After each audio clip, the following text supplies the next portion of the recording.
जो हम हमेशा कंफ्यूज हो जाते हैं, ये फ्लक्स, परमिएबिलिटी, इफिशिएंसी, केयूएफ, केओए, ये सब क्या है?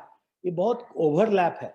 और मैं भी अपने आप को मानता हूँ कि मैं भी इसमें बहुत कंफ्यूज रहता था कि यार कभी केयूएफ को फ्लक्स बोलते हैं, कभी केओए को इफिशिएंसी बोलते हैं, फिर केओए को अलग कर देते हैं, बोलते हैं फ्लक्स और सरफेस एरिया मिलकर इफिशिएंसी होता है। तो ये कॉम्बिनेशन को मैं कोशिश करूंगा आप लोग को क्लियर करने का कि थोड़े बहुत ओवरलैप तो हैं, उस ओवरलैप को हम निकालने का कोशिश करते हैं।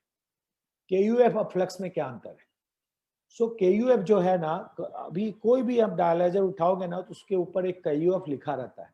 आप डायलाइजर का बॉक्स में एक पेपर आते हैं और वो पेपर को आप कल जरूर जाके पढ़िएगा। उसमें हर एक डायलाइजर, अगर आप फ्रिजीनियस के डायलाइजर यूज करते हैं तो उसके हर F5, 6, 7, 8, 9, 10, 60, 80 सब डायलाइजर के स्पेसिफिकेशन है। केयूएफ क्या है, केओए क्या है, यूरिया क्लियरेंस क्या है, बीटा 2 माइक्रोग्लोबुलिन क्लियरेंस क्या है। तो आज का लेक्चर का जो वैल्यू है आपको कल समझ जाएगा अगर वो आप लिफलेट कल पढ़ते हो तो। बॉक्स में, हर बॉक्स में रहता है। सो केयूएफ जो है अल्ट्रा फिल्ट्रेशन कोएफिशिएंट है, वो वाटर रिमूवल एफिशिएंसी को बताता है और वो वेरी करता है फ्रॉम 2.5 ml पर आवर पर मिलीमीटर ऑफ मर्करी पर मीटर स्क्वायर से लेकर 90 ml तक। KUF means water permeability. KUF means water permeability. Water permeability के लिए अल्ट्रा फिल्ट्रेशन कोएफिशिएंट होता है और ये प्रेशर ग्रेडियंट पे डिपेंड करता है। मतलब कि ब्लड कंपार्टमेंट में जो प्रेशर है वो ब्लड प्रेशर है पेशेंट का, जो ब्लड को पुल और फ्लो जो हम पंप से दे रहे हैं वो सब मिलके एक प्रेशर बना रहा है। जो ब्लड कंपार्टमेंट में है वो मॉडिफाइड हो सकता है depending upon the blood pressure of the patient. और डायलिसिस कंपार्टमेंट में जो प्रेशर हम क्रिएट करते हैं to have a particular transmembrane pressure, और ये जो ग्रेडियंट बनता है यही जो है पानी को पुल करता है डायलिसिस कंपार्टमेंट में, जिसको कि हम लोग अल्ट्रा फिल्ट्रेशन बोलते हैं।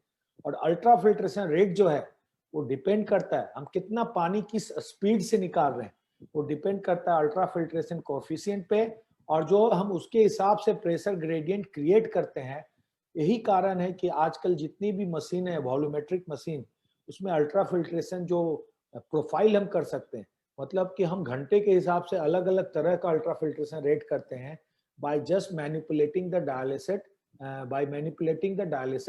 pressure. So if you want a more ultrafiltration, you have to create more TMP.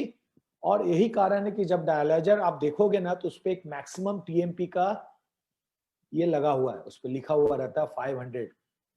so वो 500 मीन्स उसके ऊपर नहीं जाना चाहिए प्रेशर। अगर उसके ऊपर प्रेशर जाएगा, TMP जाएगा, तो मेम्ब्रेन रप्चर हो सकता है। और ये कब जाता है? जब मेम्ब्रेन ब्लॉक होता है या वीनस रेजिस्टेंस होती है, वीनस प्रेशर बहुत ज्यादा हो जाती है, जिसके चलते TMP कभी कभी ज्यादा हो सकता है।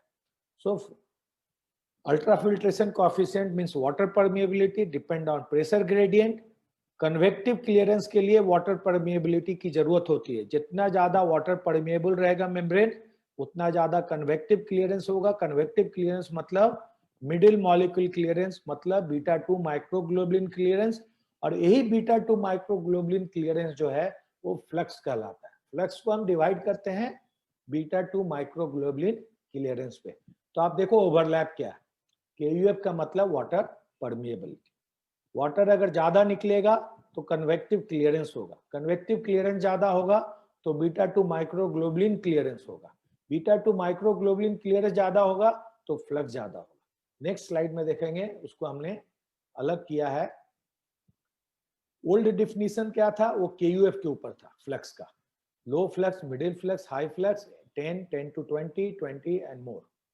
ये जो डिफिनीशन था, आप देखो यूनिट को, देखो यूनिट से आपको समझ जाएगा केयूएफ और क्लियरेंस। क्लियरेंस हमेशा ml पर मिनट में होता है और केयूएफ जो है हमेशा मिली लीटर पर आवर पर मिलीमीटर Hg पर मीटर स्क्वायर।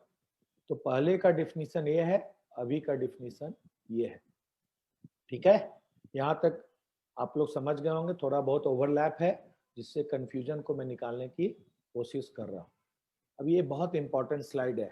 इसमें आपको लगेगा कि यार ये तो कहाँ पहुंच गया, अभी हम तो खाली लो फ्लक्स जानते थे, अभी कुछ समय से मिडिल फ्लक्स जानने लगे और थोड़े लोग हाई फ्लक्स भी जानने लगे।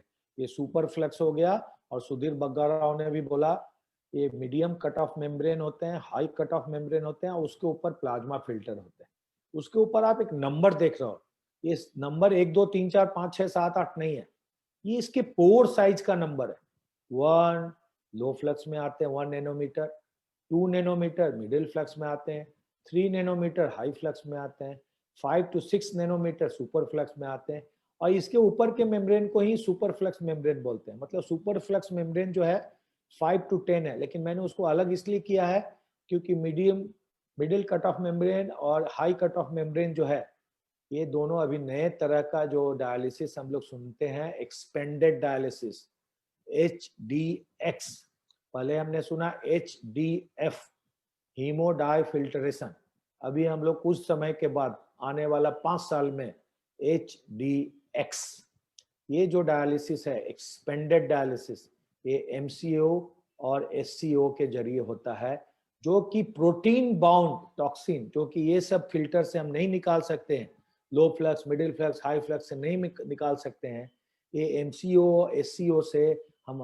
प्रोटीन बाउंड टॉक्सिन जो है, जैसा कि मैंने पहले स्टार्ट में ही बताया कि पेशेंट आउटकम बहुत इंपॉर्टेंट है, और उसके लिए ही क्वालिटी ऑफ डायलाइजर मेम्ब्रेन जो है वो चेंज होते जा रहे हैं। प्लाज्मा फिल्टर का नैनोमीटर देखिए 20 नैनोमीटर है। इसके लिए जैसा सुधीर ने बताया कि प्लाज्मा प्रोटीन और सेल दोनों को ये अलग कर देता है। तो 20 नैनोमीटर जो है पोर साइज है, 20 से 30, 10 जो है SCO का है, 6 जो है MCO का है।